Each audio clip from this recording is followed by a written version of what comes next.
warahmatullahi wabarakatuh. Oke, Bu Rifa lanjutkan untuk pertemuan kedua ini. Anda akan belajar tentang analisis regresi linier sederhana. Jadi, ada beberapa perbedaan sebenarnya antara regresi dan korelasi yang kita bahas kemarin. Kalau Anda bisa baca di PPT saya, nah untuk regresi sendiri kita itu akan menganalisis besarnya pengaruh. Tapi kalau untuk korelasi kemarin kita akan melihat ada nggak sih tingkat hubungannya, kalau ada itu apa, sedang, kuat, rendah, atau bagaimana. Nah kalau di sini kita akan melihat regresi itu ada pengaruh ataukah tidak ada pengaruh, seperti itu. Kemudian untuk korelasi sendiri itu tidak bersifat kausal atau tidak bersifat sebab akibat. Nah kalau di regresi itu bersifat kausal, bisa berupa sebabnya begini, akibatnya maka begitu, seperti itu. Kemudian kalau korelasi, kalau kemarin Bu Rifa jelaskan kan sudah saya berikan ini variabel bebas dan ini variabel terikat. Nah sebenarnya dalam korelasi sendiri itu tidak ada hubungan antara variabel bebas dan variabel terikat. Namun untuk memudahkan Anda dalam mempelajari analisis regresi dan selanjutnya, kemarin sudah dijelaskan sama Bu Rifa adanya variabel bebas dan variabel terikat. Kemudian untuk korelasi itu menghasilkan nilai koefisien korelasi, di sini maksudnya koefisien korelasi dari regresi. Tapi kalau di regresi itu nanti hasil akhirnya kita akan membentuk sebuah model atau persamaan regresi. Karena persamaan regresi linier sederhana, maka model yang akan kita bentuk nanti berbentuk persamaan linier, seperti itu. Oke, jadi untuk regresi sederhana itu hanya mengandung satu variabel bebas, berarti X-nya itu hanya satu dan Y-nya itu hanya satu. Kemudian tujuannya untuk menguji keberartian pengaruh. Kembali lagi, ada pengaruh atau tidak ada pengaruh dari variabel bebas terhadap variabel terikat. Kemudian kita akan lihat nanti hubungan sebab akibatnya itu yang bersifat linier. Kalau dia ada pengaruh, otomatis nanti ada hubungan. Nah, hubungannya kita lihat positif ataukah negatif, seperti itu. Kalau secara statistika, boleh jelaskan di sini, kita kan akan membentuk sebuah persamaan regresi hasil akhirnya, yang mana persamaannya itu bentuknya Y sama dengan A ditambah BX ditambah error, di mana Y itu adalah sebuah variabel terikat atau yang disebut dengan nilai yang diramalkan atau yang diinginkan, yang nantinya akan menjadi sebuah variabel terikat. Kemudian A adalah konstanta yang akan kita cari besarannya, di mana kalau secara statistik dia memiliki rumusan seperti ini, tetapi karena kita menggunakan SPSS maka nilai A nanti akan keluar dari output SPSS. Kemudian B itu adalah besarnya koefisien regresi dengan rumusan yang seperti ini, yang nanti juga akan langsung dihasilkan oleh outputan SPSS. Kemudian X itu adalah variabel bebas dan E adalah nilai residual atau nilai error. Nah nanti kita akan mencari besarnya nilai A dan B melalui outputan SPSS. Oke, dari data yang kemarin yang dipakai oleh Anda korelasi, kita pakai contoh di sini untuk regresi sederhana. Nah, jadi kasusnya seorang dosen akan meneliti apakah terdapat pengaruh antara motivasi terhadap prestasi pada mahasiswa di Universitas Islam Lamongan. Untuk kepentingan penelitian tersebut diambil sampel sebesar 12 mahasiswa yang telah melakukan pengisian kuesioner. Apakah dari data ke-12 mahasiswa itu nanti kita akan cek ada pengaruh atau tidak motivasi terhadap prestasi, seperti itu. Oke, sebelum Anda nanti melakukan analisis menggunakan SPSS, Anda buat dulu pemecahannya, jadi kita tahu tujuan kita untuk apa, yaitu pertama dari judulnya dulu, kita akan cek pengaruh motivasi terhadap prestasi mahasiswa. Kemudian rumusan masalah atau pertanyaan penelitiannya yaitu apakah terdapat pengaruh motivasi terhadap prestasi mahasiswa. Kemudian hipotesis atau dugaan yang kita inginkan yaitu terdapat pengaruh antara motivasi terhadap prestasi mahasiswa. Oke, ini adalah langkah-langkah penarikan atau pengujian hipotesis seperti yang ada dalam korelasi dengan catatan H0-nya itu tidak terdapat pengaruh antara motivasi terhadap prestasi mahasiswa. Yang membedakan kalau kemarin itu tidak ada hubungan, kalau di sini tidak terdapat pengaruh, gitu ya. Kemudian yang H alternatif atau H1-nya itu terdapat pengaruh antara motivasi terhadap prestasi mahasiswa. Langkah-langkah uji hipotesisnya akan sama seperti yang kita lakukan kemarin.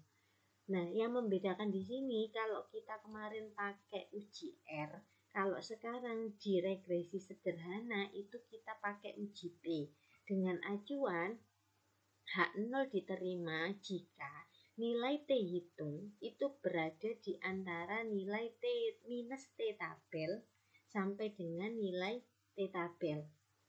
Kalau H0 ditolak berarti ada dua kondisi. Kalau nggak T hitungnya kurang dari minus T tabel, ya T hitungnya harus lebih dari T tabel. Seperti itu. Oke. Jadi untuk melanjutkan atau untuk mempercepat, Bu Rifa akan copy data ini karena kita hanya butuh data motivasi, maka di sini nanti kita akan copy data motivasi dan copy data prestasi. Nah, oke, begini. Baru variabel view-nya kita jelaskan. Ini X, kemudian ini Y. Kita buat desimalnya 0. Kemudian di sini kita labeli X itu motivasi, kalau yang di sini prestasi. Oke. Kemudian untuk melakukan analisis regresi sederhana, Anda klik Analyze, kemudian Regression, kemudian Linear. Nah, masukkan ke dua variabel ini pada tempat variabelnya. Motivasi itu kan variabel bebas, berarti masukkan di independen. Kalau prestasi itu variabel terikat, maka masukkan di dependen. Setelah itu Anda klik saja OK.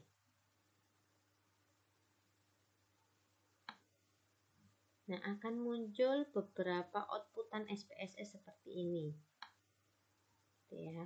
Nah, karena yang pertama kita itu melakukan langkah-langkah uji hipotesis, berarti di sini kita akan melakukan langkah-langkah uji hipotesis seperti kemarin untuk melihat pengaruh antara motivasi terhadap prestasi.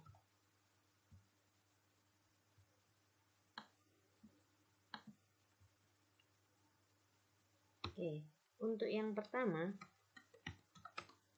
kita menentukan hipotesisnya dulu.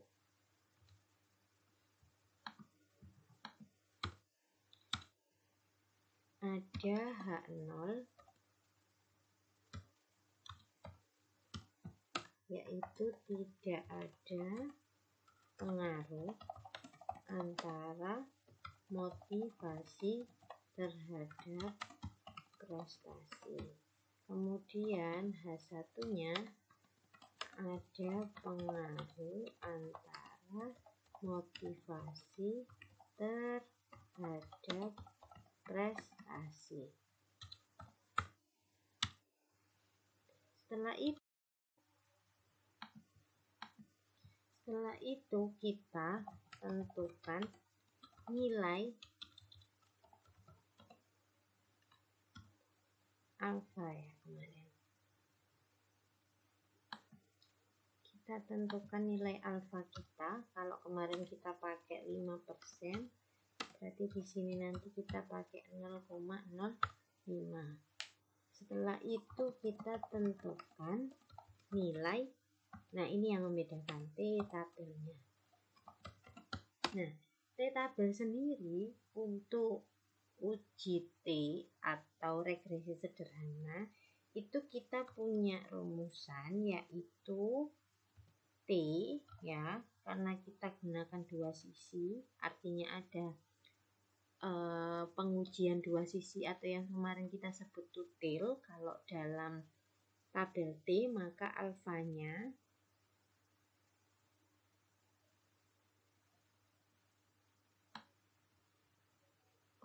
alfa, cari dulu alfanya. Alfa kita bagi 2, kemudian N dikurangi K, atau T itu alfa dibagi 2, N dikurangi K dikurangi 1. Oke, jadi untuk menentukan nilai T tabel itu sebenarnya ada dua cara atau dua teknik. Nanti tergantung Anda mau menggunakan yang mana. Untuk yang pertama, di sini kita gunakan aturan tutil atau dua sisi. Berarti alfa kita itu harus dibagi 2 dulu. Kemudian N itu banyaknya sampel. Nah, kalau Anda menggunakan yang sisi ini, berarti K ini itu adalah K variabel, artinya semua variabel yang sedang kita teliti, baik itu variabel bebas maupun variabel terikat untuk yang sisi ini. Tetapi kalau kita gunakan yang sisi yang sebelah ini, yang sebelah sini, itu dengan catatan K itu adalah variabel bebas. Nah, kalau yang ini K itu semua variabel, baik itu bebas dan terikat. Oke, jadi ada dua aturan. Kalau yang ini, yang aturan atas ini K-nya itu adalah semua variabel baik bebas atau terikat. Kalau yang bawah K-nya ini hanya variabel bebas. Ada dua sumber yang mengatakan itu. Terserah nanti Anda pakai yang mana. Hasilnya sama. Jadi kita nilai T tabelnya yaitu alfa per 2 berarti 0,05, kita bagi dengan 2. Oke, kalau kita gunakan yang atas berarti N-nya kita atau sampel kita kan ada 12. 12 dikurangi dengan 2 berarti 10 ya. Nanti T-nya kita itu adalah 0, T tabel untuk 0,025 dibandingkan dengan 10. Oke, seperti itu. Nah, kita akan cari nilai T itu di sini. Nah, ini ada dua baris, ya kan? Nah, dua baris ini, yang atas ini artinya one tail. Yang atas maksud saya artinya dia adalah two tail. Kalau yang bawah itu artinya adalah one tail. Jadi kalau misalnya Anda tanpa membagi 2 berarti 0,05, berarti Anda pakai yang ini sama. Kalau Anda pakai tutil berarti 0,025 pada kolom yang sama. Kalau yang atas tutil, kalau yang bawah one tail, seperti itu. Terus 0,025 dia barisnya ke 10. Berarti nilai T tabelnya kita itu 2,22814. 2,22814. Nah, itu adalah nilai T tabelnya kita. Paham ya sampai situ? Kemudian yang keempat, kita tentukan nilai T hitung. T hitung itu ada di output SPSS, sama seperti kemarin. Anda cari di output SPSS, di bagian yang ada nilai T-nya, berarti di sini. Nah, motivasi itu nilai T-nya 4,163. Berarti di sini 4,163. Yang kelima, Anda mengambil keputusan. Oke. Keputusan tadi, nah ini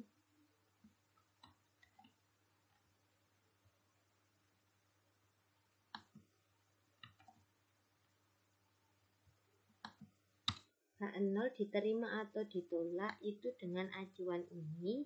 Sekarang kita cek aja nilainya kita itu 4,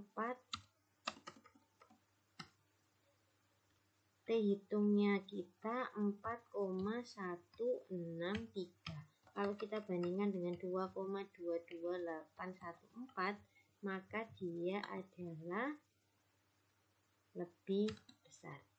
Oke, karena lebih besar berarti menolak H0. Nah, apa ada alternatif lain dalam pengambilan keputusan? Ada. Biasanya kalau di skripsi itu harus menyertakan grafik. Nah, harus menyertakan grafik T atau grafik normal atau distribusi T.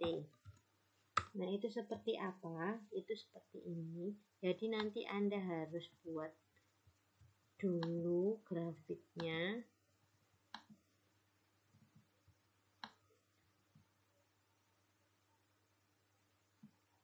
Oke. Jadi Anda harus buat gambar, kemudian Anda harus gambarkan grafik distribusi T seperti ini.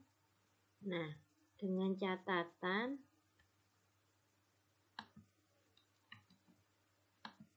Oke.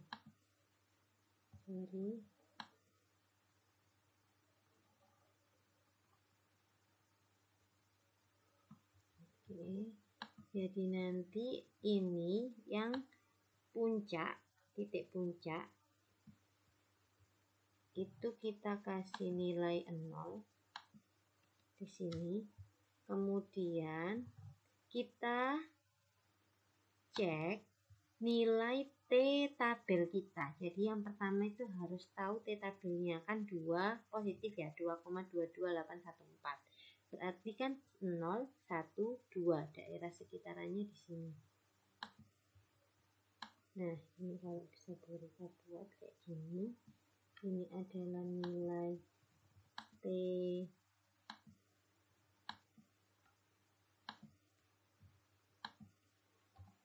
tabel yaitu 2,228.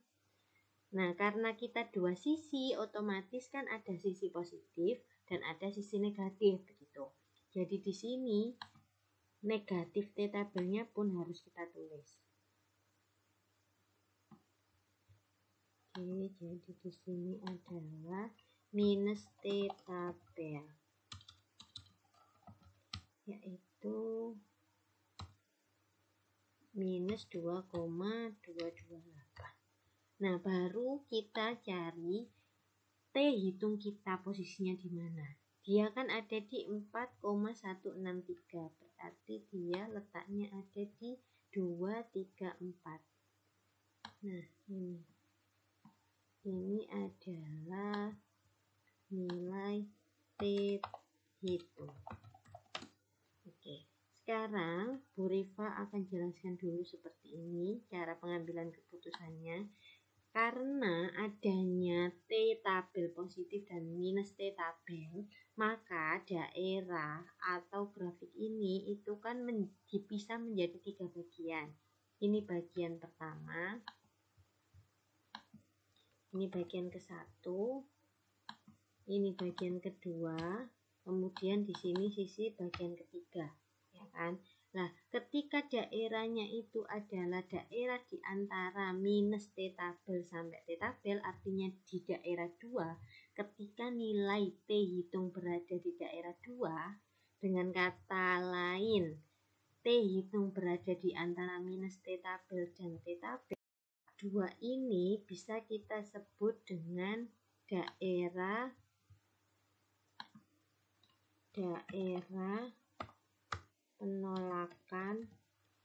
penerimaan H0.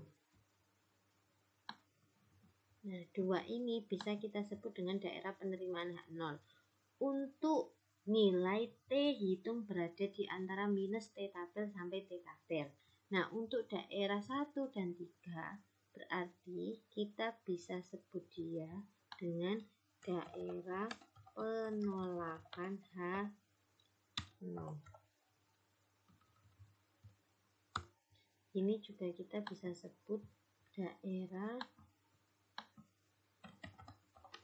penolakan H0 ketika Anda menggunakan grafik seperti itu. Nanti ketika Anda skripsi, Anda bisa gunakan tambahan dengan grafik. Untuk sementara ini Anda bisa mengambil keputusan dengan apa yang Burika tulis. Ya.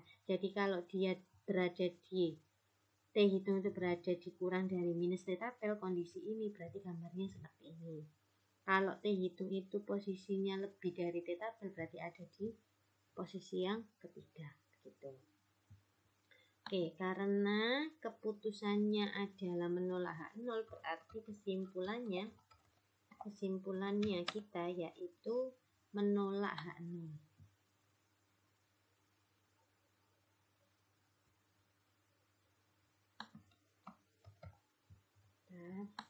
Karena ini nanti akan hilang.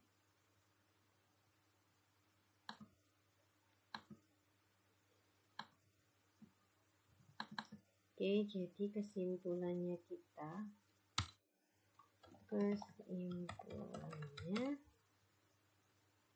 menolak H0. Menolak H0 berarti ini kita buang, kita pakai H1. Nah, ada pengaruh. Oke, ada pengaruh antara motivasi terhadap prestasi. Nah, karena tujuan kita, kembali lagi, karena tujuan kita itu menghasilkan persamaan regresi, berarti kita nggak berhenti sampai sana. Artinya kita harus cari persamaan regresinya dari hasil outputan SPSS yang bagian koefisien. Ini saya copy dulu. Nah, oke ya. Jadi persamaan regresi yaitu Y sama dengan A ditambah B X, kan gitu tadi. Yang kita cari adalah nilai A dan B. Maka nilai A dan B itu ada di bagian kolom under standardized koefisien yang B. Kan ditandai Burika seperti ini biar Anda nanti enak. Oke, kita pakai yang B. Konstanta artinya itu koefisien atau A. Motivasi yang ada di bawahnya itu artinya koefisien regresinya atau B. Sehingga kita punya persamaan regresi Y sama dengan A-nya adalah 27,523 ditambah B-nya 0,793X. Oke.